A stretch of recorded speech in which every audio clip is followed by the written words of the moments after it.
করছি। বাংলা ব্যাকরণ আমাদের জন্য খুব কঠিন একটা সাবজেক্ট। বাংলা দ্বিতীয় পত্র আমাদের জীবনটাকে ধ্বংস করার জন্যই আনা, আমরা কখনো কখনো এরকম মনে করি আর কি। বাট জিনিসটা এত জটিল না, বাংলা দ্বিতীয় পত্র আসলে এত জটিল কিছু না। এত জটিল কিছু হলে তো ভালোই হইতো আর কি।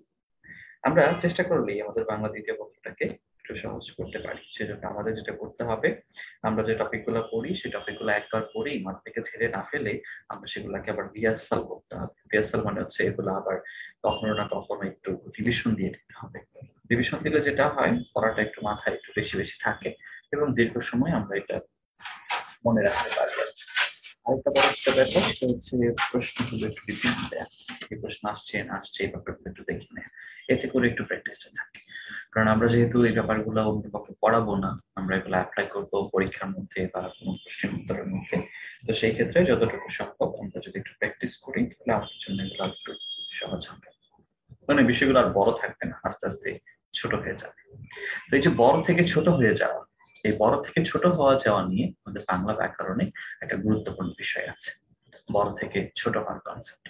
যেমন মনে করেন আপনাদেরকে আমি বা আপনাদের কেউ একটা ব্রিফকেস দিই, বা আপনার বাবা ধরেন আপনাকে একটা ব্রিফকেস দিই। ব্রিফকেসটা দিয়ে আপনাকে বললো যে ব্রিফকেসটা ব্যাংকে নিয়ে যেতে। ব্যাংকে নিয়ে গিয়ে এখানে কিছু টাকা আছে, টাকাগুলা আপনার বাবার অ্যাকাউন্টে জমা দিয়ে ওখান থেকে আপনার চাচাকে ট্রান্সফার করে দিতে। আপনি বলেন ঠিক আছে, সমস্যা কি, নিয়ে যাই। পরে আপনি ভাবলেন যে যে একটা ব্রিফকেস ভর্তি টাকা বা একটা এক ব্যাগ ভর্তি টাকা, এই ব্যাগ ভর্তি প্রায় 1 কোটি টাকা, প্রায় 1 কোটি টাকা এই ব্যাগের ভিতরে। এতগুলো টাকা আপনি ক্যারি করে নিয়ে যাবেন, এটা তো আসলে অনেক কষ্টসাধ্য হয়ে যাবে বা দিতে অনেক টাফ হয়ে যাবে। ব্যাংকে গিয়ে এতগুলো নোট জমা দেওয়া, এটাও টাফ ব্যাপার, গুনতে গুনতে সময় নষ্ট করে দিবে। আপনি আপনার বাবাকে বুঝতে দিলেন যে বাবা থাক, এই টাকাটা বাসায় ছিল, বাসায় থাক, তুমি কাজ করো, আমাকে একটা চেক দিয়ে দাও। আমি চেকটা চাচার অ্যাকাউন্টে জমা দিয়ে দিচ্ছি, চাচার অ্যাকাউন্টে টাকাটা জমা হয়ে যাবে। এখন খেয়াল করেন, এই যে ব্যাগ ভর্তি 1 কোটি টাকা, এটা যে কথা, 1 কোটি টাকার চেক, একই কথা না আলাদা কথা? মানে মানের দিক থেকে কি বেশি হয়ে যাবে না কম হয়ে যাবে, না একই রকম থাকবে? কম হয়ে যাবে স্যার। কম হয়ে যাবে, কারণ চেক দিয়ে জমা দিলে কি 1 কোটি টাকা জমা হবে না? একই থাকবে স্যার। আচ্ছা লিসেন, 1 কোটি টাকা ক্যাশ যে কথা, একটা চেকের মধ্যে 1 কোটি টাকা একই কথা, একই মান, কমবেও না বাড়বেও না। চেক জমা দিলে টাকা কেটে ফেলবে না, চেক জমা না দিলে টাকা বেড়েও যাবে না, একই রকম থাকবে। আমাদের কনসেপ্ট হচ্ছে যে আমরা আমরা এই বিশাল বড় ব্যাগটা নিচ্ছি না, কারণ এটা অনেক বড় হয়ে যায়। তো বিশাল বড় ব্যাগ থেকে যখন আমরা চেকে রূপান্তরিত করছি, তখন কি এটা আরো বড় হচ্ছে না ছোট হচ্ছে? ছোট হচ্ছে স্যার। ছোট হচ্ছে। তাহলে বিশাল বড় একটা অংশ থেকে এটা ছোট হচ্ছে, বিশাল বড় একটা অংশ থেকে এটা ছোট হচ্ছে। তাহলে এই যে বড় থেকে ছোট হওয়ার কনসেপ্ট, এটা আমরা মাথায় একটু খেয়াল রাখবো, কারণ এটাই আমাদের জন্য সবচেয়ে গুরুত্বপূর্ণ। ওকে, একই রকম ভাবে আমরা আপনাদেরকে ঠিক করেছি পানি খাওয়াবো, আপনাদেরকে পানি খাওয়াবো ঠিক করেছি। না, আপসেট হয়ে না যে শুধু পানি খাওয়াবেন, শুধু পানি না, আপনাদেরকে আমরা পানির সাথে লবণও খাওয়াবো, লবণের সাথে চিনিও খাওয়াবো, পুদিনাও খাওয়াবো। পানি চিনি লবণ লেবু পুদিনা খাওয়াবো, পানি চিনি লবণ লেবু পুদিনা খাওয়াবো, পানি চিনি লবণ লেবু পুদিনা খাওয়াবো। আপনাদেরকে যদি পানি চিনি লবণ লেবু পুদিনা খাওয়াই, তাহলে অবশ্যই আপনাদের ভালো লাগবে। এই পানি চিনি লবণ লেবু পুদিনা খাওয়ার পরে শরীরের মধ্যে একটা জোশ আসবে। এই পানি চিনি লবণ লেবু খাওয়ার পরে আপনাদের পড়াশোনায় মনোযোগ আসবে, বসে থাকলে মনোযোগ আসবে, সব দিক থেকে মনোযোগ আসবে। তাহলে এখন এই যে আমি বারবার বলছি পানি চিনি লবণ লেবু পুদিনা, এটা না বলে কি বললেই হয়ে যায়? এত বড় করে না বলে কি বললেই হয়ে যাবে? শরবত। শরবত বললেই হয়ে যাবে। তাহলে খেয়াল করেন, এখানে অনেকগুলা শব্দ বলতে হচ্ছে। এখানে অনেকগুলা শব্দ না বলে একটা শব্দ বললে কিন্তু উত্তর হয়ে যায়। এই যে বড় থেকে ছোট করার যে কনসেপ্ট, বড় থেকে ছোট করার যে কনসেপ্ট, বড় থেকে ছোট করার যে কনসেপ্ট, এটার নামই হচ্ছে সমাস। সমাস মানেই হচ্ছে বড় থেকে ছোট করা। সমাস মানেই হচ্ছে বড় থেকে ছোট করা। সমাস মানেই হচ্ছে বড় থেকে ছোট করা। সমাস মানেই হচ্ছে বড় থেকে ছোট করা। সমাস মানেই হচ্ছে বড় থেকে ছোট করা, বড় থেকে ছোট করা, বড় থেকে ছোট করা। এই যে বড় অংশগুলো দেখেন আপনি, বড় অংশটা এটাকে বলে ব্যাস বাক্য। আর যে ছোট অংশটা হয়, ছোট অংশটা এটাকে বলে সমস্ত পদ। কারণ ব্যাস বাক্যের সমস্ত অংশটাকে এই ছোট্ট অংশটা ধারণ করে। জন্য এই ছোট অংশটার নাম সমস্ত পদ। আবারও খেয়াল করেন, খুব বড় অংশ থেকে আপনি যে ছোট অংশটা বানান, এই ছোট অংশটার নামই হচ্ছে সমাস বা সমস্ত পদ। তাহলে খেয়াল করেন তো, পকেট মারে যে, এটা কি ছোট অংশ না বড় অংশ? বড় অংশ স্যার। বড় অংশ। তাহলে পকেট মারে যে, তাকে আমরা কি বলি? পকেট মার। তাহলে পকেট মার হচ্ছে ছোট অংশ, আর পকেট মারে যে এটা হলো বড় অংশ। তাহলে এখানে সমাস কোনটা, পকেট মারে যে নাকি পকেট মার? পকেট মার যেটা ছোট অংশ, এটাই হচ্ছে সমাস। যেটা ছোট অংশ সেটাই হচ্ছে সমাস। যেটা ছোট অংশ সেটাই হচ্ছে সমাস। ওকে, আচ্ছা, এবার তাহলে একটু দেখেন,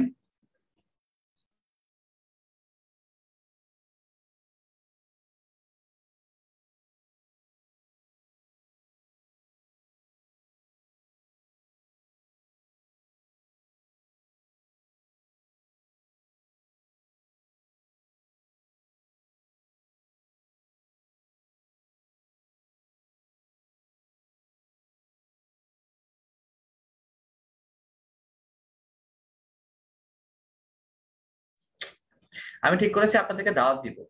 কিসের দাওয়াত? আমার এক বোন আছে, ওর গায়ে হলুদ দেওয়া হবে। তো গায়ে হলুদ দেওয়া হয় যে অনুষ্ঠানে, সেই অনুষ্ঠানে আপনাদের দাওয়াত।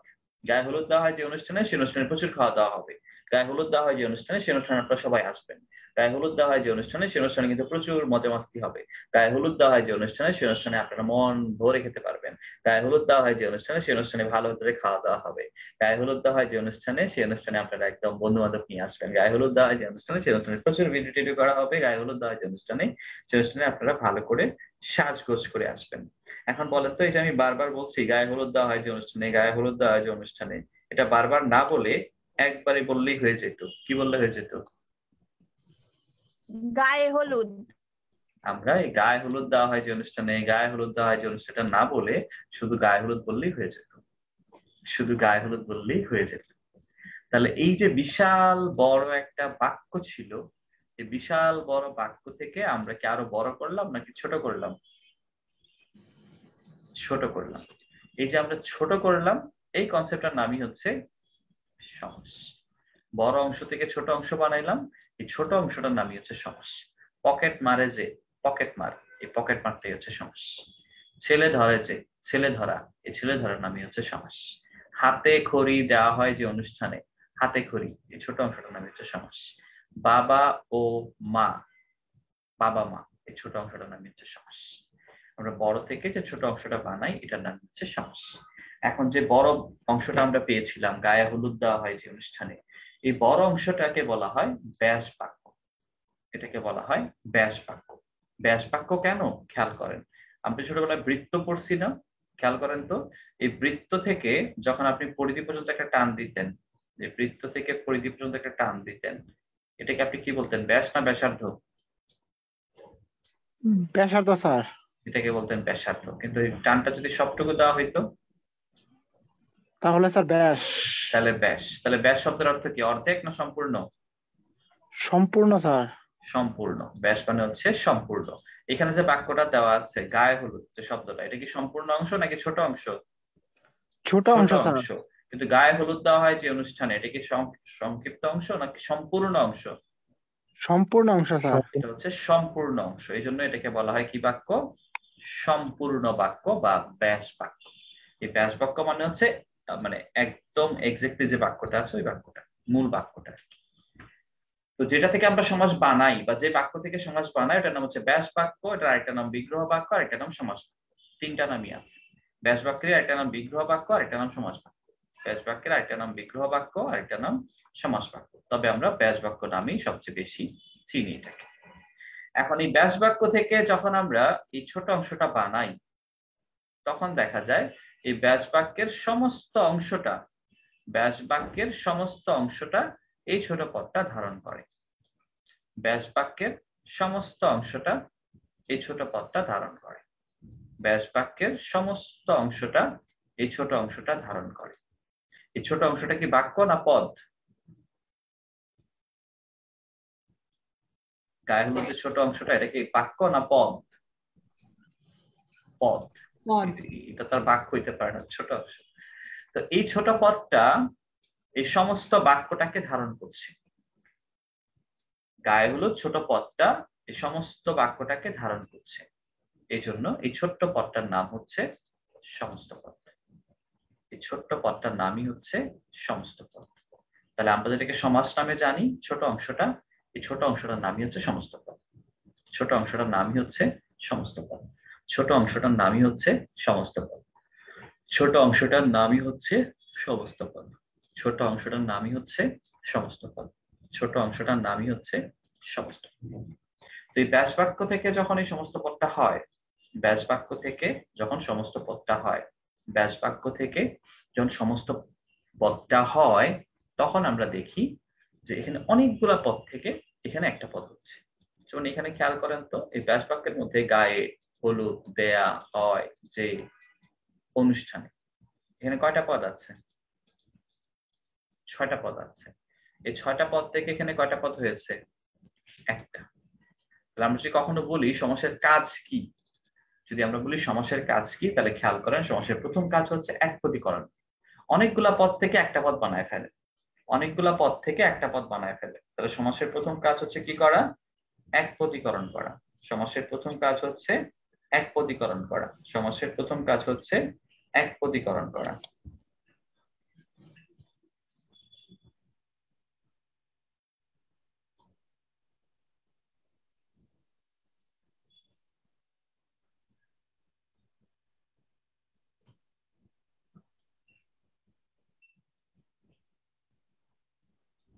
ওকে, তো গায়ে হলুদ দেওয়া হয় যে অনুষ্ঠানে, এখানে অনেকগুলা পদ থেকে গায়ে হলুদ এখানে একটা পদ হয়েছে।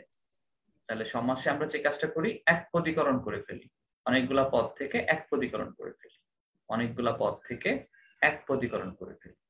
তো যখন অনেকগুলা পদ থেকে একপদীকরণ হয়ে যায়, তখন আমরা খেয়াল করি এই বড় অংশটা কি হয়? আরো বড় হয় না ছোট হয়? ছোট হয়। তাহলে একপদীকরণের সাথে সাথে যেটা হয় সেটা হচ্ছে সংক্ষেপণ। একপদীকরণ হয়, অনেকগুলা পদ থেকে একটা পদ হয় একপদীকরণ, আর অনেক বড় থেকে ছোট হয়, তার মানে সংক্ষেপণ। আর যখন সংক্ষেপণ হয় তখন আমরা দেখি যে পদগুলো আছে এই প্রত্যেকটা পদ স্বাধীন না, একটার সাথে আরেকটা সম্পর্ক আছে, একটার সাথে আরেকটার সম্পর্ক আছে, একটার সাথে আরেকটার সম্পর্ক আছে। গায়ে হলুদ দেওয়া হয় যে অনুষ্ঠানে, একটা পদের সাথে আরেকটা পদের সম্পর্ক আছে। এই সম্পর্ক থাকার কারণে পদগুলোর মধ্যে একটা মিলন ঘটে, পদগুলোর মধ্যে একটা মিলন ঘটে। আর মিলন ঘটে বলেই এখানে ছোট্ট একটা অংশের রূপান্তর বা প্রতিফলন। তো যদি আমরা বলি সমাসের কাজ কি, সমাসের অর্থ কি, তাহলে হচ্ছে তিনটা: একপদীকরণ, সংক্ষেপণ, পদের মিলন। সমাসের অর্থ একপদীকরণ, সংক্ষেপণ, পদের মিলন। সমাস শব্দের অর্থ একপদীকরণ, সংক্ষেপণ, পদের মিলন। অনেকগুলা পদ থেকে বা অনেক বড় বাক্য থেকে একটা পদে রূপান্তরিত হয় একপদীকরণ, বিশাল বড় অংশ থেকে ছোট হয় তাই সংক্ষেপণ, এবং পদগুলোর মধ্যে একটা মিলন ঘটায়, পদের মিলন। এই তিনটাই হচ্ছে সমাসের কাজ, সমাসের অর্থ। এখন এই একপদীকরণের মাধ্যমে হোক, সংক্ষেপণের মাধ্যমে হোক, বা পদের মিলনের মাধ্যমে হোক, তৈরি হয় এই পদটা গায়ে হলুদ। এই গায়ে হলুদ একটাই পদ, গায়ে হলুদ একটাই পদ। কিন্তু আমরা খেয়াল করব যে এই যে সমস্ত পদটা যেটা আপনাদের ছোট অংশটা হয়, এটাকে প্রথমে যে শব্দটা থাকে পরে যে শব্দটা থাকে, বা প্রথমে যে পদটা থাকে পরে যে পদটা থাকে, দুইটাকে আমরা আলাদা আলাদা ভাবে অর্থ বের করতে পারি। এই জন্য সমস্ত পদ একপদীকরণ হওয়া সত্ত্বেও এটাকে আমরা অর্থ অনুসারে ভাগ করতে পারি। যেটা আগে থাকে এটা হচ্ছে পূর্বপদ, যেটা পরে থাকে সেটা হচ্ছে পরপদ। এই সমস্ত পদের যেটা আগে থাকে পূর্বপদ, সমস্ত পদের যেটা পরে থাকে পরপদ। সমস্ত পদের আগে যেটা আছে পূর্বপদ, সমস্ত পদের পরে যেটা আছে পরপদ। এই পূর্বপদ এবং পরপদ দুইটাই সমস্ত পদে আছে। সমস্ত পদে আছে মানে দুইটাই সমাসে আছে। আর এই পূর্বপদ পরপদ দুইটাই সমাসে আছে বলে এগুলাকে বলা হয় সমস্যমান পদ। সমস্যমান পদ মানে যেটা পূর্বপদে আছে পরপদে আছে।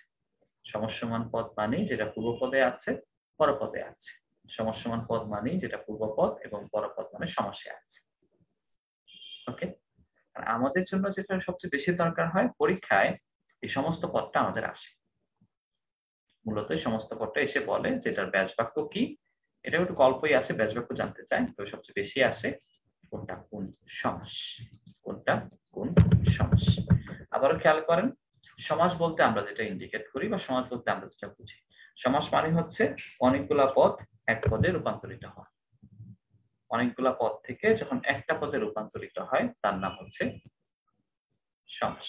অনেকগুলা পদ থেকে যখন এক পদে রূপান্তরিত হয় তার নাম হচ্ছে সমাস। যে বাক্যটা থেকে সমাস হয়, যে বাক্যটা থেকে সমাস হয়, এই বাক্যটাকে বলি আমরা ব্যাস বাক্য, বিগ্রহ বাক্য, সমাস বাক্য। ব্যাস বাক্য, বিগ্রহ বাক্য, সমাস বাক্য। এই ব্যাস বাক্য, বিগ্রহ বাক্য বা সমাস বাক্য থেকে আমরা যে ছোট অংশটা তৈরি করি এটার নাম হচ্ছে সমস্ত পদ। এই সমস্ত পদ সবসময় একটাই পদ, এবং যখন আমরা দেখি যে ব্যাস বাক্য থেকে ছোট অংশটা হচ্ছে, তখন একপদীকরণ, সংক্ষেপণ, পদের মিলনের মাধ্যমে এই ছোট অংশটা তৈরি হয়। একপদীকরণ, সংক্ষেপণ বা পদের মিলনের মাধ্যমে ছোট অংশটা তৈরি হয় সমস্ত পদ। সমস্ত পদের শুরুতে যেটা থাকে এটা পূর্বপদ, পরে যেটা থাকে এটা হচ্ছে পরপদ। এবং দুইটাই হচ্ছে পূর্বপদ বা পরপদ, দুইটাই হচ্ছে সমস্যমান পদ। একটু চোখ বুলিয়ে নিন, এতটুকুর মধ্যে কারো কোনো প্রশ্ন আছে কিনা? এতটুকুর মধ্যে কোনো প্রশ্ন থাকলে রেজেন করেন।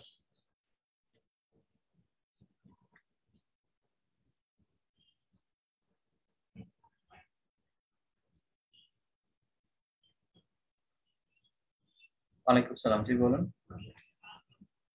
জি বলছিলাম।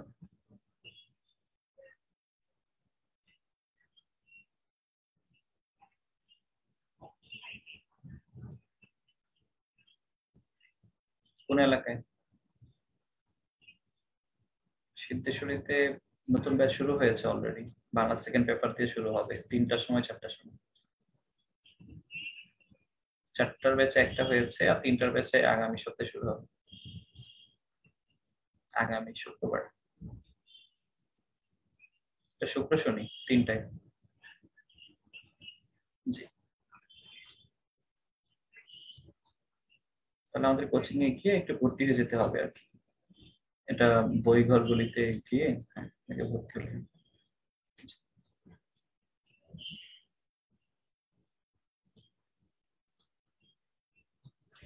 জি হবে, না না হবে, সমস্যা। জি, আমাদের কোর্স ফিস 10,000 টাকা, সেকেন্ড পেপার 5,000, ফার্স্ট পেপার 5,000। এটা একবারে দিলেই ভালো, একবারে না পারলে 2বার দিতে পারবেন। জি, দিলেই হবে। জি, এটা টোটালি 5.5 থেকে 6 মাস। 6 মাস, দুইটাই করা। জি, 6 মাস লাগছে। শনিবার 3টায় ব্যাচ একটা, 4টায় একটা। জি,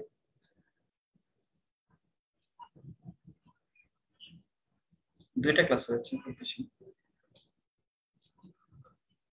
ক্লাসগুলো 1 ঘন্টার করে। শুরু হয়নি, হবে। ফার্স্ট পেপার শেষ হয়েছে আর কি, সেকেন্ড পেপারটা শুরু হবে।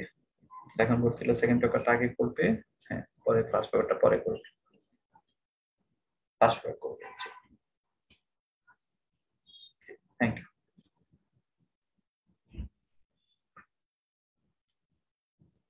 ওকে, এখানে কারো প্রশ্ন?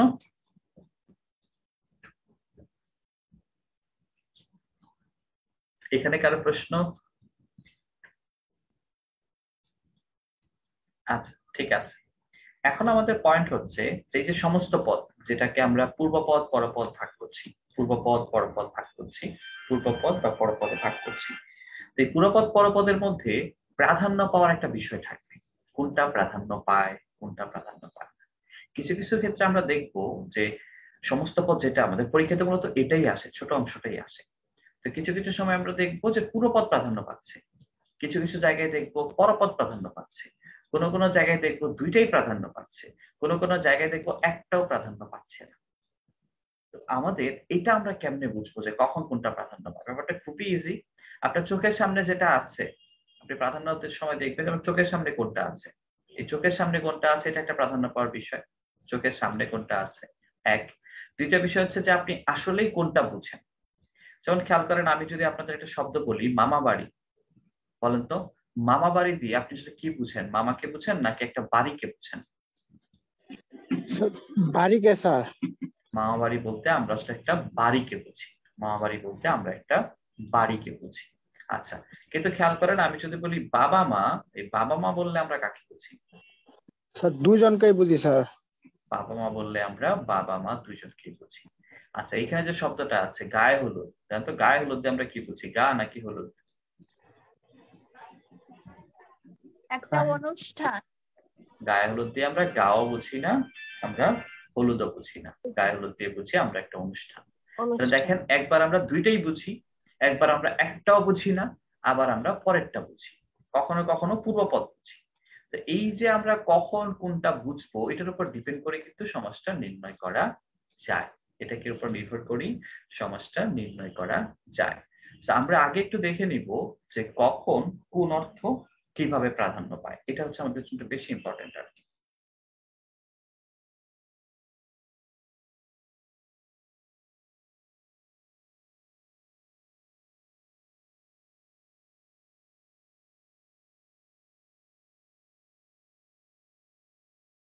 আমরা চারটা লাইনের মাধ্যমে কোন সমাসে কোন পদের অর্থের প্রাধান্য পায় সেটা একটু খেয়াল করব।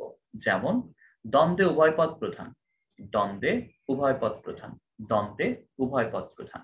দ্বন্দ্বে উভয় পদ প্রধান মানে যে দ্বন্দ্ব সমাসটা আছে এখানে দুইটাই প্রাধান্য পাবে। উভয় পদ প্রধান মানে দুইটাই প্রাধান্য পাবে। যেমন বাবা মা, বাবা মা বললে আমরা বাবাও বুঝি মাও বুঝি, দুইটাই প্রাধান্য পাচ্ছে। দেশ বিদেশ, দেশ বিদেশ বললে আমরা দেশও বুঝি বিদেশও বুঝি, দুইটাই প্রাধান্য পাচ্ছে। বাবা মা আমরা দুইটাই বুঝি, দেশ বিদেশ আমরা দুইটাই বুঝি। যখন এই দুইটাই বুঝবো সেটা নামে হচ্ছে দ্বন্দ্ব সমাস। তাহলে ঘর বাড়ি, উঁচু নিচু, জমা খরচ, গ্রহ নক্ষত্র এসবই হচ্ছে দ্বন্দ্ব সমাস, দুইটাই প্রাধান্য পাচ্ছে। তাহলে দ্বন্দ্বের উভয় পদ প্রধান। দ্বিতকে গাই পরপদের গান। দ্বিতক, দ্বিতক বলতে তো আসলে কোনো সমাস নাই। দ্বিতক বলতে আমরা তিনটা সমাস বুঝবো, দ্বিগু, তৎপুরুষ, কর্মধারায়। দ্বিগু, তৎপুরুষ, কর্মধারায়। দ্বিগু, তৎপুরুষ, কর্মধারায়। দ্বিগু, তৎপুরুষ, কর্মধারায়। এই তিনটাতে প্রাধান্য পাবে কোন পদ? পরপদ। দ্বিগু, তৎপুরুষ, কর্মধারায়তে পরপদ প্রাধান্য পাবে। চৌরাস্তা, চৌরাস্তা দিয়ে আমরা কি বুঝি? চার বুঝি না রাস্তা বুঝি? রাস্তাই বুঝি। বিলেত ফেরত দিয়ে আমরা যে ফেরত আসছে তাকেই বুঝি। কাজল কালো দিয়ে আমরা কালোটাকেই বুঝি।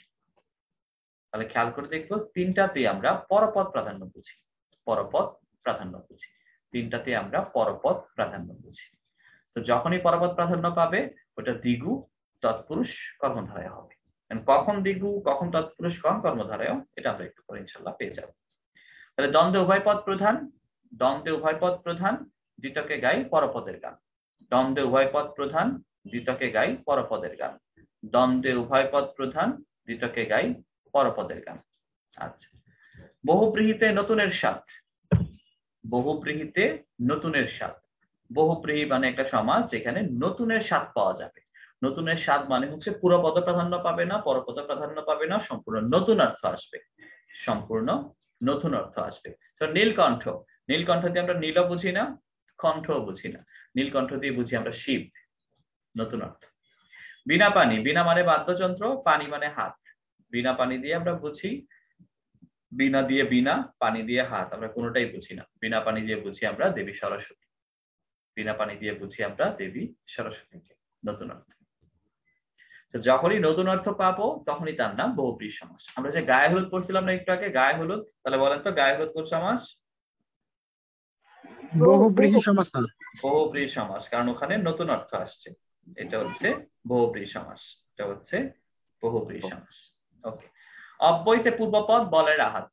আমি যেহেতু বলেছিলাম আমার নামটা লাগাই দিছি আর কি, যে অব্যয়ীভাব সমাসে পূর্বপদ প্রাধান্য পাবে। উপকূল, উপকূল দিয়ে আমরা কুল বুঝি না, উপকূল দিয়ে আমরা কুল বুঝি না, বুঝি কুলের কাছাকাছি এলাকা। এই কাছাকাছি এলাকা কোনটা? উপ, উপশব্দটা কাছাকাছি অর্থে আসছে। আজীবন, আজীবন দিয়ে আমরা জীবন বুঝি না, বুঝি জীবন পর্যন্ত। তাহলে এখানে কোনটা প্রাধান্য পাচ্ছে? পর্যন্ত, পর্যন্তটা কই আছে? আতে আছে। হয়তো এখন সরাসরি দেখলে এটা অব্যয়ভাবটা একটু কেমন কেমন লাগবে, বাট পড়ার সময় দেখবেন এটা একটু সহজ লাগবে। হ্যাঁ, শিওর দ্যাট। তো এখানে আমরা প্রথম যে কাজটা করব, কোন সমাসে কোন পদের অর্থের প্রাধান্য পায়, কোন সমাসে কোন পদের অর্থের প্রাধান্যটা পায়, এটা আমরা আগে একটু মুখস্থ করব, কারণ এটা হুবহু প্রশ্ন আসে। কোন সমাসে কোন পদের অর্থের প্রাধান্য পায়, এটা আমাদের একদম হুবহু প্রশ্নে চলে আসে। তো আমাদেরকে কষ্ট করে এটা আগে ভালো করে মুখস্থ করতে হবে। কোন সমাসে কোন পদের অর্থের প্রাধান্য পায়, এটা আমরা একটু মুখস্থ করব। আর মুখস্থ করার জন্য এখানে যেটা দিয়েছি এটা খুব সহজ হবে আপনাদের জন্য। কিভাবে? খেয়াল করেন, দ্বন্দ্বে উভয় পদ প্রধান, দ্বিতকে গাই পরপদের গান, কবিতার মতো মিলানো আছে। বহুব্রীতে নতুনের স্বাদ, অব্যয়তে পূর্বপদ বলে রাহাত। তো এটা খুব সহজেই মনে রাখতে পারবেন, এটা খুব সহজেই মনে রাখতে পারবেন।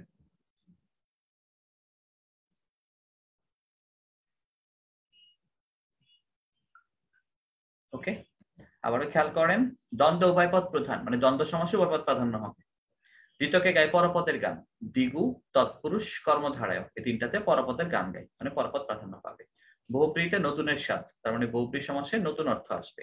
অব্যয়তে পূর্বপদ, তার মানে অব্যয়ভাব সমাসে পূর্বপদ প্রাধান্য পাবে।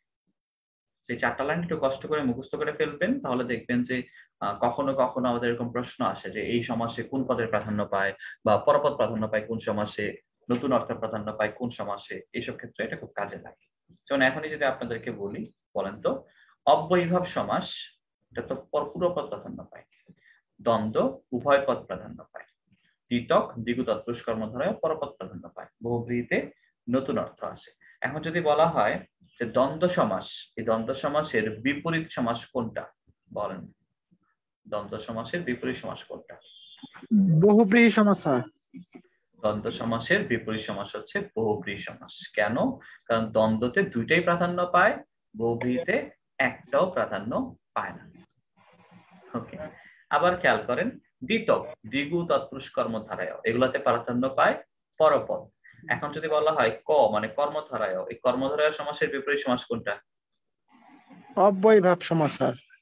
অব্যয়ীভাব সমাস। কেন?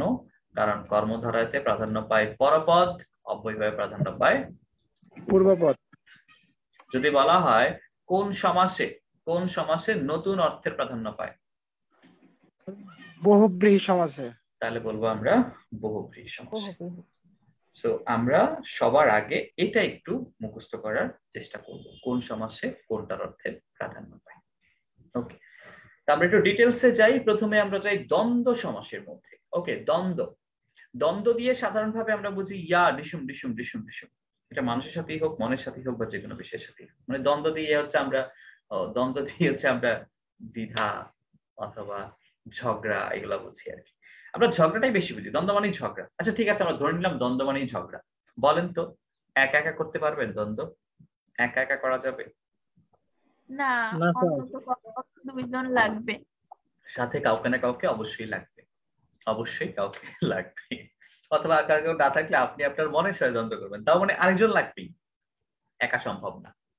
দ্বন্দ্ব শব্দের অনেক অর্থে ব্যবহার করা যায়। দ্বন্দ্বের মূল অর্থটা হচ্ছে উভয়, দ্বন্দ্বের মূল অর্থই হচ্ছে উভয়, দ্বন্দ্বের অর্থই হচ্ছে উভয়, দ্বন্দ্ব শব্দের অর্থই হচ্ছে উভয়, একের অধিক। তাহলে দ্বন্দ্ব মানেই যেহেতু একের অধিক, দ্বন্দ্ব মানেই যেহেতু উভয়, তাহলে এখানে প্রাধান্য পাবে কি, পূর্বপদ না পরপদ না উভয় পদ? উভয় পদ স্যার। প্রাধান্য পাবে উভয় পদ, প্রাধান্য পাবে উভয় পদ। কখনো কখনো দেখবেন যে মাঝখানে হাইফেন থাকে, বাট মাঝখানে হাইফেনটা মূল বিষয় না, মাঝখানে হাইফেনটা মূল বিষয় না, কারণ মোস্ট শব্দগুলোই হাইফেন ছাড়া, যেমন আজকাল, দম্পতি, কুশীলব, এগুলো তো হাইফেন থাকে না। তো মূল বিষয় যেটা খেয়াল রাখবেন যে দুইটাই প্রাধান্য পাচ্ছে কিনা, চন্দ্র সূর্য, গ্রহ নক্ষত্র, জামাই বউ, বাবা মা, মানে দুইটাই প্রাধান্য পাচ্ছে কিনা, দুইটা প্রাধান্য পাইলেই দ্বন্দ্ব সমাস। আর যদি ব্যাস বাক্য করতে চান, আমাদের পরীক্ষায় ব্যাস বাক্য আসে না, তবু আমরা শিখে রাখি, তো ব্যাস বাক্য করলে ও আর এবং বসে, ও আর এবং বসে, ও আর এবং বসে। তো যখনই আমরা দেখবো উভয় পদ প্রাধান্য পাচ্ছে, যখনই আমরা দেখবো উভয় পদ প্রাধান্য পাচ্ছে, তার নামই দ্বন্দ্ব সমাস। বাবা মা, বাবা ও মা, ব্যাস বাক্য করলে ও আর এবং বসানো যায়, আমরা ওটাই বেশি বসে আর কি, ওটাই সবচেয়ে বেশি বসে, ওটাই সবচেয়ে বেশি বসে। তো বাবা ও মা, দেশ বিদেশ দেশ ও বিদেশ, চন্দ্র সূর্য, গ্রহ নক্ষত্র, জমা খরচ, জমাও খরচ। ওকে, বিচার অবিচার, বিচার ও অবিচার, সত্যাসত্য, সত্য ও অসত্য, হিতাহিত, হিত যুগ অহিত, উত্তর উত্তর, উত্তর ও উত্তর, মানে জাস্ট যখন দুইটাই প্রাধান্য পাবে তার নামই দ্বন্দ্ব সমাস। দুইটা প্রাধান্য পেলেই তার নাম দ্বন্দ্ব সমাস, মানে পূর্বপদ পরপদ সবগুলা প্রাধান্য পেলেই দ্বন্দ্ব সমাস। এখন ধরেন আমি যদি বলি পদ্মা মেঘনা, কাকে প্রাধান্য দিলাম, পদ্মাকে না মেঘনাকে? দুইটাই দুইটাই স্যার। দিয়েছি, তাহলে এটা দ্বন্দ্ব সমাস হবে। কিন্তু আমি যদি বলি পদ্মা মেঘনা যমুনা, পদ্মা মেঘনা যমুনা, তাহলে কাকে প্রাধান্য দিলাম, পদ্মাকে, মেঘনাকে না যমুনাকে? তিনটাকেই। তিনটাকে প্রাধান্য দিচ্ছি। তাহলে যেহেতু তিনটাকেই প্রাধান্য দিচ্ছি তাহলে এটা কি দ্বন্দ্ব হবে না অন্য কিছু হবে? দ্বন্দ্বই হবে, কারণ দ্বন্দ্ব মানেই সবগুলা প্রধান, সবই প্রধান হবে। কিন্তু আমাদের তো, আমরা জানি দুইটা করে আছে, তিনটা করে থাকলে সমস্যা কি? কোনো সমস্যা নাই, তিনটা থাকলে তাও পদ দ্বন্দ্ব সমাস হবে। সেই ক্ষেত্রে আপনি একটা নাম এড করবেন, সেটা হচ্ছে নর্মালি দুইটা থাকে, এখানে দুইয়ের বেশি আছে তাই এটার নাম বহুপদী। দুইয়ের বেশি আছে তাই এটার নাম বহুপদী। দুইয়ের বেশি আছে তাই এটার নাম বহুপদী। পদ্মা মেঘনা যমুনা, এটা হচ্ছে বহুপদী দ্বন্দ্ব। দুইয়ের অধিক আছে তাই এটার নাম বহুপদী। দুইয়ের অধিক আছে তাই এটার নাম বহুপদী। একই রকম ভাবে আমরা ধরি সাহেব বিবি গোলাম, কারে বুঝালাম, সাহেব বিবি না গোলাম? তিনটাকে।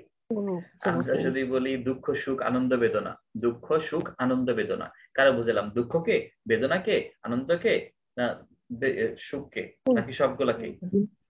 সবগুলো। যখন সবগুলাকেই বুঝাবো তখন তার নাম বহুপদী দ্বন্দ্ব।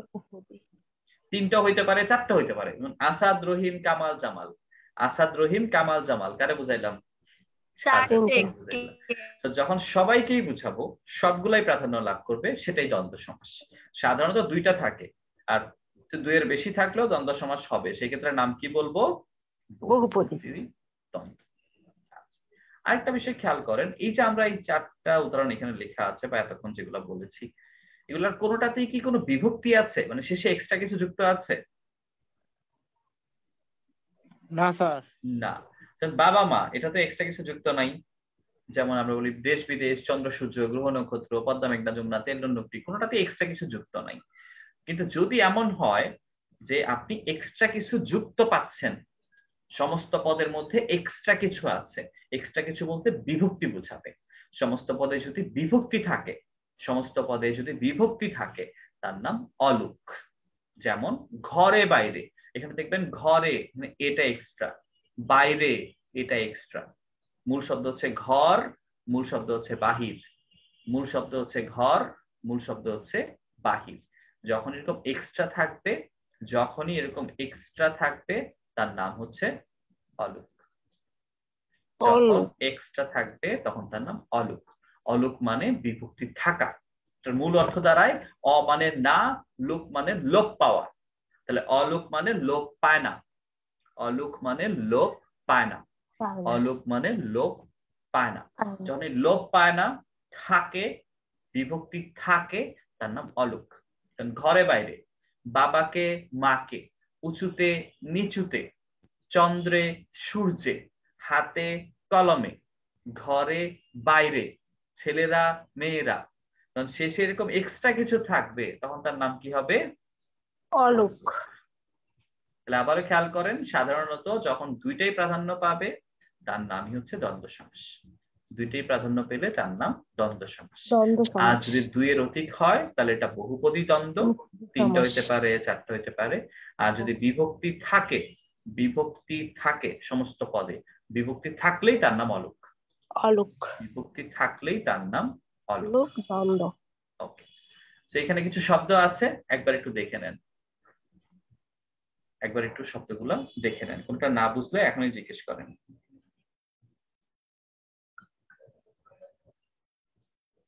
কোনটা না বুঝলে এখনই জিজ্ঞেস করেন।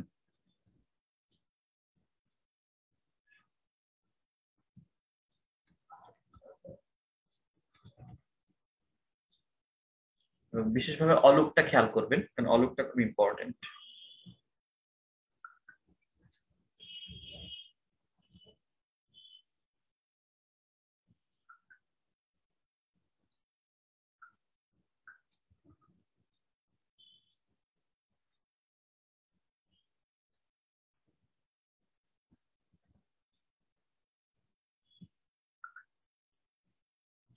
যখনই দেখবেন দুইটাই প্রাধান্য পাচ্ছে, যখনই আমরা দেখব দুইটাই প্রাধান্য পাচ্ছে, যখন আমরা দেখব দুইটাই প্রাধান্য পাচ্ছে, তার নামই হচ্ছে দ্বন্দ্ব সমাস। দুইটাই প্রাধান্য পেলে তার নাম দ্বন্দ্ব সমাস।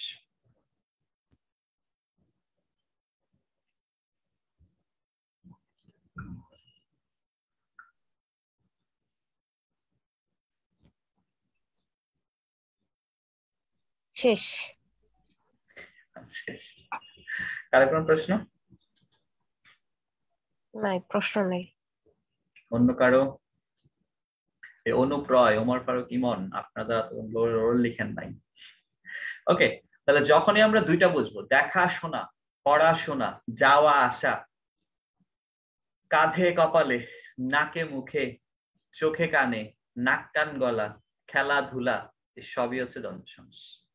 হিতাহিত, হিতযুক অহিত, ৭ ১৭, ৭ ও ১৭, উত্তর উত্তর, উত্তর ও উত্তর, সত্যাসত্য, সত্য ও অসত্য, কুশীলভ, কুশ ও লভ, দম্পতি, জায়া ও পতি, ঘর বাড়ি, ঘর ও বাড়ি, ফলমূল, ফল ও মূল। ওকে, আমরা যখনই দুইটাকেই প্রাধান্য দিব তার নামই হচ্ছে দ্বন্দ্ব সমাস, তার নামই হচ্ছে দ্বন্দ্ব সমাস। আচ্ছা, এরপরে যাব আমরা দ্বিগুতে। আমরা ছোটবেলা থেকে, হ্যাঁ বলেন। আর যদি বলি ফলে মূলে, তাহলে সেটা অলুক হয়ে যাবে। হ্যাঁ, যদি আপনি ফলে মূলে বলেন তাহলে ফলে এক্সট্রা এ হয়ে গেল, মূল এক্সট্রা এ যুক্ত করে ফেললেন, এক্সট্রা বিভক্তি যুক্ত করে ফেললেই তার নাম অলুক। গুড, ঠিক আছে। এরপর হচ্ছে আচ্ছা স্যার, দ্বিগু। হ্যাঁ বলেন। যদি বলি ফুলমতি, ফুল ও মতি, তাহলে কি ফুলমতি? হবে? না, ফুলমতি তো আপনি মানে দুইটাকেই প্রাধান্য দেন না। ফুলমতি তো আপনি কারোর নাম বলেন, কারোর নামের জন্য, ফুলের মতো যে মতি বা তাহলে এটা কি? ফুলরূপ মতি, তখন তো আর দুইটাকে প্রাধান্য দিচ্ছেন না, তখন তো আপনি এটাকে আর দ্বন্দ্বই বলতে পারবেন না। তাহলে এটা অন্য অন্য সমাস হবে। এটা অন্য সমস্যা চলে যাবে। আপনি এটা দুইটাকেই প্রাধান্য দিবেন, তখন এটা দ্বন্দ্ব বলবেন, হয়তো এটা আর এখানে থাকবে না। যেমন আপনি বলেন ফুল বাগান, ফুল বাগান মানে কি? ফুল ও বাগান না ফুলের বাগান? ফুলের বাগান। তাহলে এটা তো দুইটাকে প্রাধান্য দিচ্ছে না, মূলত এটা বাগানকে প্রাধান্য দিচ্ছে, তাই না? ওকে, তাহলে তখন এটা দ্বন্দ্ব থাকবে না। আপনি যদি বলেন পাতা ফুল, তাহলে হবে পাতা ও ফুল দুইটাকেই প্রাধান্য, তখন এটা দ্বন্দ্ব বলবে। যখন দুইটাই প্রাধান্য পাবে তখন দ্বন্দ্ব, এগুলো দ্বন্দ্ব। ওকে, এরপর হচ্ছে দ্বিগু। দ্বিগু দিয়ে সাধারণভাবে আমরা সংখ্যা বুঝি, আমাদের কাছে মনে হয় দ্বিগু মানে সংখ্যা। দ্বিগু মানে সংখ্যা, ঠিক আছে, সংখ্যা থাকবে, তবে এটার মূল ব্যাপারটা সংখ্যা না, মূল ব্যাপারটা হচ্ছে পরপদ প্রাধান্য পাবে। দ্বিগু মানে যেখানে পরপদ প্রাধান্য, দ্বিগু মানে যেটা পরপদ প্রধান হবে। হ্যাঁ, শুরুতে সংখ্যা থাকবে, পরপদ প্রধান, শুরুতে সংখ্যা, পরপদ প্রধান, শুরুতে সংখ্যা, পরপদ প্রধান, শুরুতে সংখ্যা, পরপদ প্রধান, শুরুতে সংখ্যা, পরপদ প্রধান, শুরুতে সংখ্যা, পরপদ প্রধান, শুরুতে সংখ্যা, পরপদ প্রধান, শুরুতে সংখ্যা, পরপদ প্রধান, শুরুতে সংখ্যা, তার নাম দ্বিগু। শুধু সংখ্যা পেলে দ্বিগু বলে ঝাঁপায় পড়া যাবে না, দেখতে হবে যে পরপদ প্রাধান্য পাচ্ছে কিনা, পরপদ প্রাধান্য পাচ্ছে কিনা, পরপদ প্রাধান্য পাচ্ছে কিনা, পরপদ প্রাধান্য পাচ্ছে কিনা। আর যখন একটা ব্যাস বাক্য করবেন তখন সমষ্টি সমাহার বসান, যখন ব্যাস বাক্য করবেন তখন সমষ্টি সমাহার বসবে, সমষ্টি সমাহার বসবে। যেমন আমরা এখানে কিছু শব্দ দেখি, তেপান্তর, তেপান্তরে দেখেন শুরুতে তে মানে ৩, প্রান্তর খোলা মাঠ, আমরা তেপান্তর দিয়ে খোলা মাঠটা কি বুঝি? ৩ প্রান্তরের সমান। চৌরাস্তা, শুরুতে সংখ্যা চৌ, ঠিক আছে, আমরা চৌরাস্তা দিয়ে কি বুঝি? আমরা চৌরাস্তা দিয়ে রাস্তাটা কি বুঝি? পরপদ প্রাধান্য পাচ্ছে, দেখো শুরুতে সংখ্যা, পরপদ প্রধান। পঞ্চনদ, শুরুতে পঞ্চ, ৫, নদ, নদী বোঝাচ্ছে, পরপদ। ষড় ঋতু, শুরুতে সংখ্যা আর আমরা ঋতুকেই বুঝি। সপ্তর্ষি, শুরুতে সংখ্যা আর আমরা ঋষিকেই বুঝি। তো শুরুতে সংখ্যা থাকবে, পরপদ বোঝাবে, শুরুতে সংখ্যা, পরপদ প্রধান, তার নাম দ্বিগু। শুরুতে সংখ্যা, পরপদ প্রধান, শুরুতে সংখ্যা, পরপদ প্রধান। সপ্তাহ, সপ্ত অহে সমাহার, অহ মানে দিন, সপ্তাহ দ্বিগু সমাস। ষড়যন্ত্র, ষড়যন্ত্রের সমাহার, দ্বিগু সমাস। সপ্তর্ষি, তারপর সপ্তডিঙা, অষ্টব্যঞ্জন, অষ্টধাতু, চতুর্ভুজ, এসবই হচ্ছে দ্বিগু সমাস। দুইটা শব্দ আছে যেগুলো সরাসরি দেখে দ্বিগু সমাস মনে হবে না, কিন্তু এগুলো দ্বিগু সমাস, খেয়াল রাখতে হবে। দুটো বেশি ইম্পর্টেন্ট। একটা হচ্ছে পশুরী আর একটা হচ্ছে নবরত্ন। এন্ড পশুরীর মধ্যে তো কোনো সংখ্যাই নাই, এটা দ্বিগু হয় কেমনে? হ্যাঁ আছে। আমরা যে এখন বলি না এক পাল্লা মানে 5 কেজি, যে আলু বা পেঁয়াজ কেনার সময় আমরা ইন্ডিকেট করি। তো এখন তো আমরা কেজি বলি, আগে তো আর কেজি ছিল না, আগে ছিল সের। যখন 5 সের একসাথে হইতো, 5 সের যখন একসাথে হইতো, 5 সের, এই 5 সের একসাথে হইলে তাকে বলে পশুরী। 5 সেরের সমাহার, 5 সেরের সমাহার। এই 5 সের একসাথে হইলে তাকে বলি আমরা পশুরী। তাহলে পশুরী মানে 5 সেরের সমাহার, দ্বিগু সমাস। নবরত্ন, নবরত্নের মধ্যে শুরুতে নব আছে, তো নব মানে তো নতুন, তাহলে এটা তো দ্বিগু হওয়ার কথা না, এটাও দ্বিগু সমাস। কেন? এখানে যে নবটা আছে, এই নবটা নতুন অর্থে ব্যবহৃত হয়নি, এই নবটা ব্যবহৃত হয়েছে 9 অর্থে।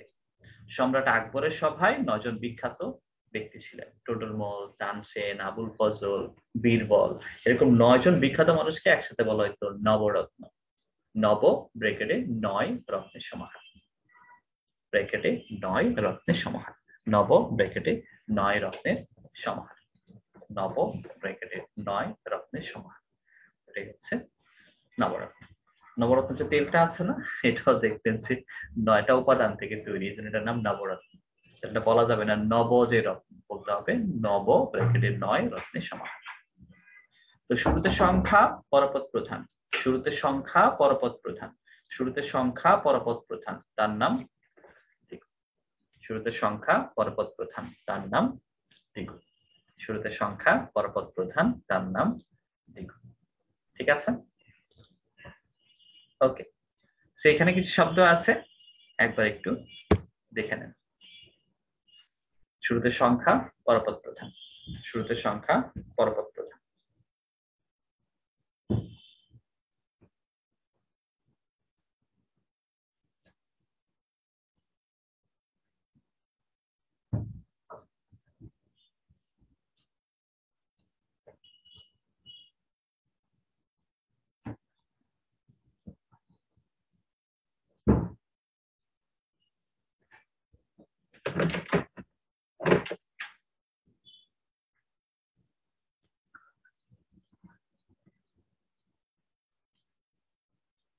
শুরুতে সংখ্যা পরপদ প্রধান।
স্যার হয়ে গেছে পড়া।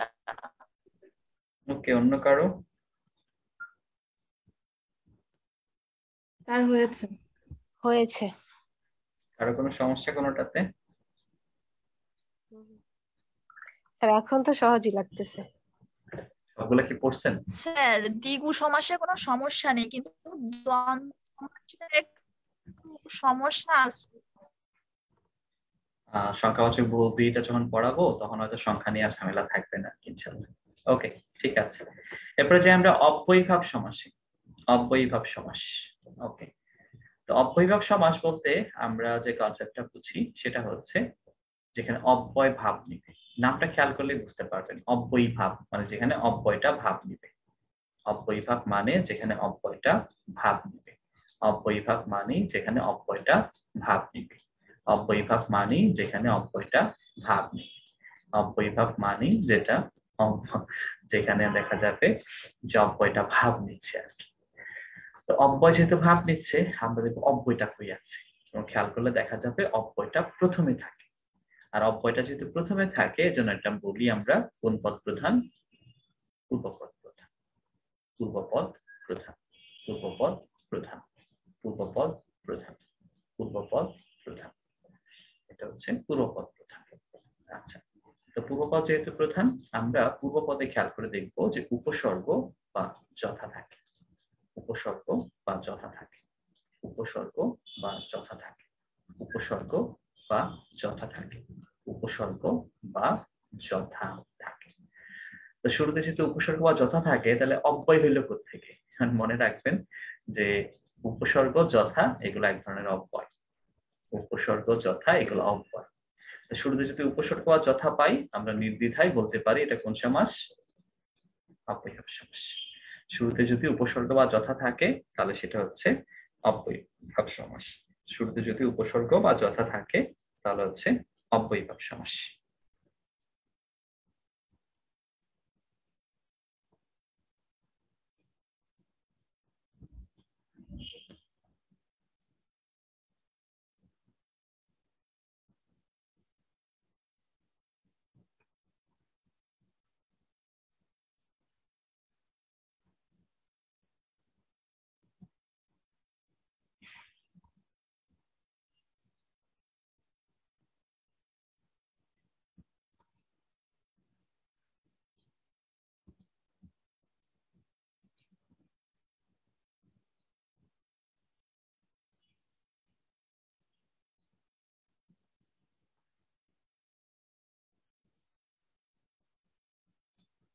ওকে, তাহলে খেয়াল করে দেখেন আমরা এখানে যে শব্দগুলো পাচ্ছি, উপকূল।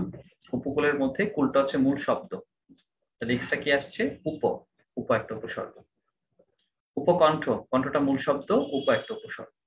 আজীবনে, জীবনটা মূল শব্দ, আ একটা উপসর্গ। প্রতিদিন, দিনটা মূল শব্দ, প্রতি একটা উপসর্গ। যথারীতি, এখানে রীতিটা মূল শব্দ, যথা তো উপসর্গের মধ্যে নাই, সো যথাটাকে আমরা এই জন্য আলাদা করে রেখেছি। যে শুরুতে উপসর্গ বা যথা থাকলে, শুরুতে উপসর্গ বা যথা থাকলে সেটা হচ্ছে অব্যয়ভাব সমাস। এবং সমাসের যতগুলো ক্রাইটেরিয়া আছে এর মধ্যে দেখবেন এটাই আপনার কাছে সবচেয়ে সহজ লাগবে। এটাই আপনার কাছে সবচেয়ে সহজ লাগবে।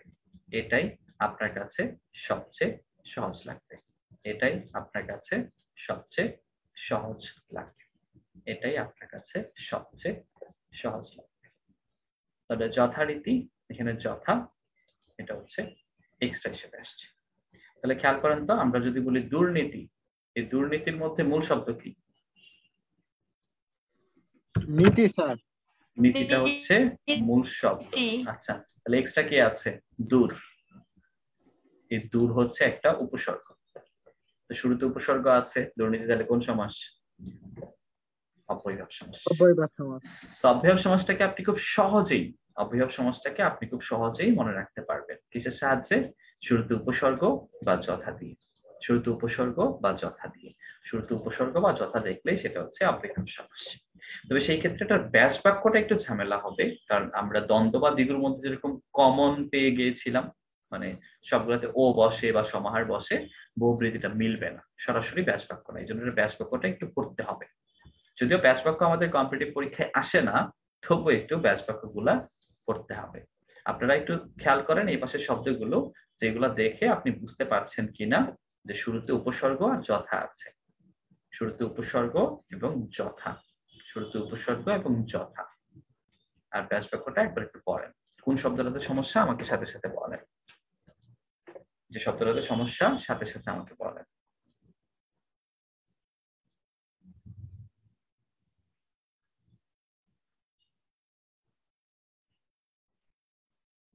স্যার আগাগোড়াই তো আগা বলে কোনো উপসর্গ আমার জানা নেই। ও আর আচ্ছা, হ্যাঁ, রাইট। আগা না, তো এটা কোনো এখানে শব্দ। হবে না। এটা হবে না, ঠিক আছে। এটা এখানে হয় না।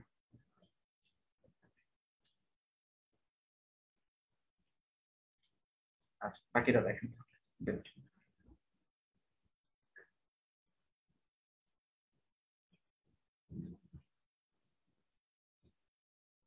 সম্পূর্ণ অবয়ব সমাস হবে তো স্যার? সম্পূর্ণ সম্পূর্ণ অবয়ব সমাস হবে।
স্যার পড়া শেষ।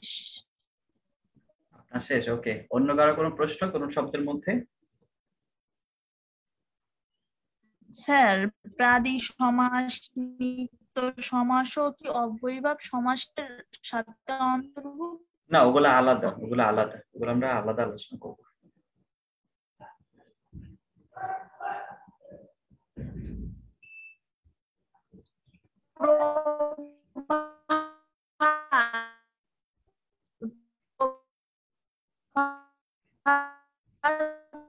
কম্পিটিটিভ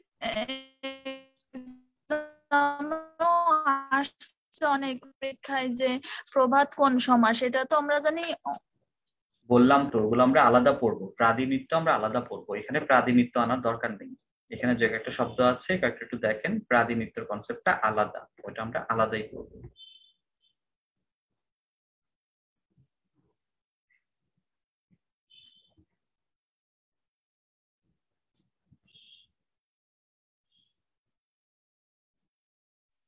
স্যার শেষ।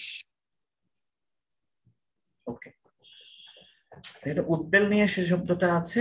উদ্বেলে একটু একটু ঝামেলা হওয়ার কথা ছিল। উদ্বেল কোত্থেকে আসলো? উদ্বেল হচ্ছে বেলা থেকে আসছে আর কি। বেলা শব্দটাকে এখানে বেল হিসেবে দেওয়া আছে, উদ প্লাস বেল। তো এই বেল হচ্ছে বেলাকে ইন্ডিকেট করে, উদ্বেল হচ্ছে বেলাকে অতিক্রান্ত। আচ্ছা, তারপর হচ্ছে পাশে, আচ্ছা, আর এই যথা দিয়ে যেগুলো আছে, যথা দিয়ে শব্দগুলো আছে, এগুলো বেশিরভাগ কমন। অতিক্রান্ত না করে, যথাশক্তি শক্তিকে অতিক্রান্ত না করে, যথারীতি রীতিকে অতিক্রান্ত না করে, যথাবিধি বিধিকে অতিক্রান্ত না করে। তো অবয়ব সমাজটা এই জন্য তখন বলেছিলাম যে এটা খুব সহজ, ইজিলি আইডেন্টিফাই করা যায়, কারণ এগুলো শুরুতে উপসর্গ, বা এটার যথা দেখে, শুরুতে উপসর্গ বা যথা দেখে এটা আমরা সহজে ইন্ডিকেট করা যায়। ওকে, এবার আমরা ব্যতিক্রমী, আমাদের দুইটা সমাস আছে। ব্যতিক্রম বলতে অপ্রধান আছে। আমরা তো প্রধান সমাস হিসেবে 6টাকে ইন্ডিকেট করি, যেগুলাকে অর্থ অনুসারে আমরা 4 ভাগে ভাগ করতে পারি আর কি। উভয়পদ প্রধানের ক্ষেত্রে দ্বন্দ্ব সমাস, পরপদ প্রধানের ক্ষেত্রে দ্বিতক, নতুন অর্থের প্রাধান্যের ক্ষেত্রে বহুব্রীহি, পুরোপদ প্রাধান্যের ক্ষেত্রে অবৈভাব। অর্থ অনুসারে কিন্তু 4 প্রকারই আছে, বাট আমরা বিশ্লেষণ ধর্মিতার জন্য 6 প্রকার ভাগ করে ফেলি আর কি। এই 6 প্রকারের বাইরেও অপ্রধান হিসেবে, 6 প্রকারের বাইরেও অপ্রধান হিসেবে, 6 প্রকারের বাইরেও অপ্রধান হিসেবে আমরা দুইটা পাই। একটা হচ্ছে নিত্য সমাস, একটা হচ্ছে প্রাদি সমাস। একটা হচ্ছে নিত্য সমাস আর একটা হচ্ছে প্রাদি সমাস। ওকে, তো এই নিত্য এবং প্রাদি সমাসের যে শব্দগুলো আছে সেগুলো আমরা একটু ভালো করে মুখস্থ করে রাখলেই আমাদের কাজ হয়ে যায় আর কি। তো নিত্য সমাসের জন্য আমরা একটা শব্দ বলি, খেয়াল করেন, আমরা একটা কাপুরুষের কথা বলি। এই কাপুরুষ হচ্ছে, ধরেন আমাদের মধ্যে কেউ আছে, কারণ আমি নিজেই কাপুরুষ, সমস্যা নেই, একটু হইলেই হইল। তো আমাদের মধ্যে একজন আছেন যিনি ক্লাস শেষে একটু হাঁটাহাঁটি করতে গেলেন, হাঁটাহাঁটি করে বাসে পরে বাসায় ঢুকবেন আর কি। তো দেখলেন তার দরজার সামনে, উনি ব্যক্তিগত খুব কাপুরুষ, মানে খুব ভীতু টাইপের মানুষ আর কি। তো উনি ঘরে ঢোকার সময় দেখলেন ঘরের সামনে 92টা কালসাপ দাঁড়িয়ে আছে। তো কেউ যদি দেখে ঘরের সামনে 92টা কালসাপ দাঁড়িয়ে আছে, সে তখন কি বলবে? এক্সকিউজ মি বলে ঘরে ঢুকবে নাকি দৌড় দিবে? তো সে হচ্ছে এই কালসাপ দর্শন মাত্র, মানে দেখা মাত্র ঘর থেকে দৌড় দিয়েছে। ঘর থেকে দৌড় দিয়েছে, মানে গৃহান্তরে ঘর থেকে দৌড় দিয়েছে। তো দৌড়াতে দৌড়াতে সে গ্রামের সীমানাটা ক্রস করে ফেলল, হয়ে গেল গ্রামান্তর। আমরা ধরে নিই তার বাড়ি ছিল সীমান্তবর্তী এলাকায়, সে দৌড়াতে দৌড়াতে তার দেশের সীমান্তটাই ক্রস করে ফেললো, হয়ে গেল দেশান্তর। তো যেহেতু সে দেশ থেকে অন্য দেশে চলে গেছে বা ভারতে চলে গেছে আর কি, বিদেশে চলে গেছে, তো সেখানে দেখা গেল যে আমাদের পার্শ্ববর্তী যে ভারতের কয়েকটা রাজ্য আছে, সবাই তো বাংলা ভাষাভাষী মানুষ, তারা তাকে আশ্রয় দিল, কেউ একজন তাকে আশ্রয় দিল। তো যেহেতু তাকে আশ্রয় দিয়েছে, সে মোটামুটি ভালোই আছে। এই আশ্রয় থাকতে থাকতে তার জীবন থেকে 12টা বছর কেটে গেল। 12 বছর মানে 1 যুগ, তার মানে তার জীবন থেকে যুগান্তর হয়ে গেছে। কিন্তু সাপের ভয় তো মন থেকে কাটেনি। এখানে ওখানে ইলেকট্রিসিটি তার দেখলো, তার মনে হয় সাপ সাপ। তো সাপের ভয় কাটাইতে কাটাইতে তার এই 12টা বছর চলে গেল, মানে যুগান্তর হয়ে গেল। তখন তার মনে হইলো এই জীবন থাকার চেয়ে না থাকাই ভালো। সাপের ভয়ে 12 বছর কেটে যায়, সে তখন কাল সাপের সামনে গিয়ে দাঁড়ায় গেল। কাল সাপ তো আর আবেগ বুঝে না, সে তাকে আলতো করে একটা ছোবল মারল, হয়ে গেল কালান্তর। তার কালটা শেষ হয়ে গেছে। তার কালটা যেহেতু শেষ হয়ে গেছে, ইন্না লিল্লাহি ওয়া ইন্না ইলাইহি রাজিউন, সে আমাদের আর লোক সমাজে নাই, সে লোক সমাজের আড়ালে চলে গেল, হয়ে গেছে লোকান্তর। তো এখানে যে শব্দগুলো আছে খেয়াল করেন: কাপুরুষ, 92 কালসাপ দর্শন মাত্র, গৃহান্তর, গ্রামান্তর, দেশান্তর, যুগান্তর, কালান্তর, লোকান্তর। এগুলো হচ্ছে নিত্য সমাস, এগুলো হচ্ছে নিত্য সমাস, এগুলো হচ্ছে নিত্য সমাস, এগুলো হচ্ছে নিত্য সমাস। আর এগুলোর ব্যাস বাক্য খুব কঠিন না, খুব সিম্পলি যেমন আছে তেমন রাখতেই হয়। যেমন কাপুরুষ, কুজে পুরুষ, 92, 92, কালসাপ, কাল তুল্য সাপ, দর্শন মাত্র, কেবল দর্শন বা কেবল দেখা। আর গৃহান্তর, গ্রামান্তর, দেশান্তর, যুগান্তর, দ্বীপান্তর, কালান্তর, লোকান্তর, বাক্যান্তর, এগুলা খালি অন্য লাগাইতেই হয়। অন্য গৃহ, অন্য গ্রাম, অন্য দেশ, অন্য যুগ, অন্য কাল, জাস্ট অন্য লাগাই দিলেই হয়ে যায়। তো এই নিত্য সমাস এটা আসলে কোনো ব্যাস বাক্য দিয়ে সাধিত বা এরকম কিছুই না, এটা শব্দগুলো জাস্ট একটু মুখস্থ করে ফেলতে হবে। যে শব্দগুলো হচ্ছে, এই শব্দগুলো হচ্ছে নিত্য সমাস। একই রকম ভাবে আমাদের আরেকটা ব্যতিক্রমী সমাসের নাম হচ্ছে প্রাদি সমাস। প্রাদির কনসেপ্টটা হচ্ছে অল্প কিছু শব্দ যেগুলো প্র, অনু বা পরি দিয়ে তৈরি করে। তবে এটার জন্য আপনাকে খুব হায়ার এডুকেশনের দরকার নাই। এখানে যে কয়েকটা শব্দ আছে, এই কয়েকটা শব্দ মুখস্থ রাখবেন, এর বাইরে আর প্রাদি সমাস নেই। প্রবচন, প্রভাত, পরিভ্রমণ, অনুতাপ, প্রগতি। হয়তো আপনার কাছে থেকে মনে হয় স্যার এগুলোর শুরুতে তো উপসর্গ আছে। হ্যাঁ, এগুলোর শুরুতে উপসর্গ আছে, বাট এগুলো পূর্বপদ প্রাধান্য পায় না। এটা ব্যতিক্রম বা অপ্রধান। এই ব্যতিক্রম বা অপ্রধান হিসেবে এই কয়েকটা খুবই ইম্পর্টেন্ট। শব্দগুলো একটু দেখে নেন এবং এই কয়েকটা শব্দ একটু মুখস্থ করে ফেলতে হবে। নিত্যটা তো একটা গল্প দিয়ে বললাম কাপুরুষের, আর এখানে এই শব্দগুলা খাতায় 3-4 বার লিখে মুখস্থ করে ফেলবেন, যেগুলো হচ্ছে প্রাণী সমাস। যদিও অপ্রধান, অল্প শব্দ, কিন্তু ইম্পর্টেন্ট। ওকে, একবার একটু রিভিশন দিয়ে ফেলেন সবটুকু।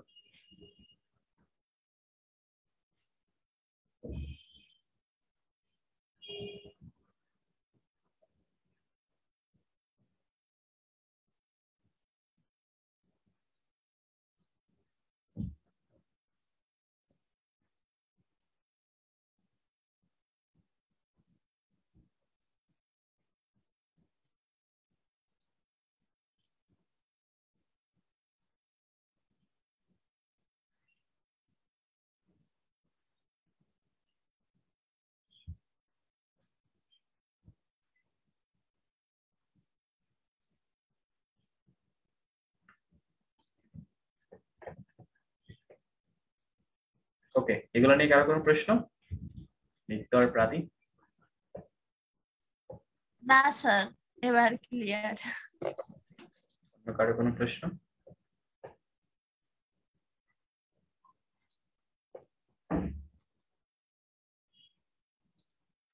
ওকে, সো আমরা আজকে আলোচনা করেছি মূলত প্রধান তিনটা আর অপ্রধান দুইটা। প্রধান তিনটা হচ্ছে খুব ছোট ছোট তিনটা, দ্বন্দ্ব, দ্বিগু এবং অব্যয়ীভাব। আর অপ্রধান হিসেবে হচ্ছে নিত্য এবং প্রাণী। আগামী ক্লাসের আগে এই তিনটা প্রধান, অপ্রধান, দুইটা তো অল্প, দুইটা তো হয়ে যাবে, গল্প পত্রিকা পড়ে গেলে এখনই হয়ে যাবে। তাহলে স্পেশালি দ্বন্দ্ব, দ্বিগু এবং অব্যয়ীভাব, এই তিনটার যতগুলো শব্দ আছে আমাদের লেকচার শিট, আমাদের স্লাইড এবং আমাদের 9-10 এর বোর্ড ব্যাকরণ বই পড়া দরকার। যতগুলো শব্দ আছে একটা শব্দ যেন বাদ না যায়, উইথ ব্যাকরণ, একটা শব্দ যেন বাদ না যায়। আমরা সমাজটাকে দুইটা ক্লাসে পড়বো, আগামী ক্লাসে আমরা বাকিগুলো পড়বো। আপনাদের কাছে আমার বিনীত অনুরোধ থাকবে যে আমি একটু করে পড়াচ্ছি মানে আপনি কিন্তু আমার জমায় রাখেন না, ভাইবেন না যে ঠিক আছে পড়ানো শেষ হোক পরে দেখবো না। এটা করলে কিন্তু পরে আর দেখা হবে না, ঝামেলা থেকে যাবে। তো রিকোয়েস্ট থাকবে সবার প্রতি, দয়া করে আগামী ক্লাসের আগেই আজকে যতগুলো পড়িয়েছি বইয়ের যতটা শব্দ আছে, শীটে যতটা শব্দ আছে, এই পাঁচটার একটা যেন বাদ না যায় এবং চেষ্টা করবেন খাতা কলমে লেখা। তাহলে দেখবেন ইনশাল্লাহ আস্তে আস্তে একটু সহজ হওয়া শুরু করবে। ঠিক আছে, তো সবাইকে অসংখ্য ধন্যবাদ। আজকে এই পর্যন্তই, দেখা হবে ইনশাল্লাহ আগামী ক্লাসে। ধন্যবাদ সবাইকে। আসসালামু আলাইকুম। কারো কোনো প্রশ্ন থাকলে প্রেজেন্ট করেন, প্রশ্ন না থাকলে নিতে পারেন।